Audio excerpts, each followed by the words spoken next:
FIFA বিশ্বকাপ 2026-এর ঠিক আগে ইংল্যান্ড দলের জন্য বড় ধাক্কা। প্রথম প্র্যাকটিস সেশনের আগেই তাদের চুরি গেছে তারকা খেলোয়াড়দের গুরুত্বপূর্ণ অনেক সরঞ্জাম। ফ্লোরিডার প্রি টুর্নামেন্ট বেস থেকে ক্যানজাস সিটির সোপ সকার ভিলেজে সরঞ্জাম নিয়ে যাওয়ার পথে ভ্যান থেকে এসব চুরি হয়। চুরি হওয়া জিনিসের মধ্যে আছে খেলোয়াড়দের ব্যক্তিগত ম্যাচ বুট, অফিসিয়াল টুর্নামেন্ট বল, ট্রেনিং গিয়ার এবং কোচিং স্টাফের সরঞ্জাম।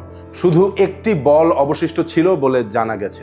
ঘটনাটি ঘটেছে 13 জুন শনিবারের আগে, যখন দল প্রথম অনুশীলনে নামার কথা। ক্যানজাস সিটি পুলিশ ঘটনার তদন্ত করছে। দুইজনকে আটক করা হয়েছে বলে জানা গেছে। ফুটবল অ্যাসোসিয়েশন দ্রুত রিপ্লেসমেন্টের ব্যবস্থা করছে। নতুন কাস্টম নাইকি বুট সহ অন্যান্য সরঞ্জাম আনার চেষ্টা চলছে।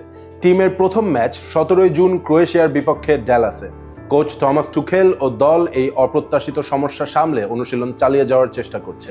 বিশ্বকাপের মতো বড় টুর্নামেন্টের আগে এমন চুরি দলের প্রস্তুতিতে ব্যাঘাত ঘটিয়েছে, তবে ফুটবল অ্যাসোসিয়েশন মনে করছে আপাতত বড় ক্ষতি এড়ানো গেছে। তবে নিরাপত্তা ব্যবস্থা নিয়েও প্রশ্ন রয়ে গেল।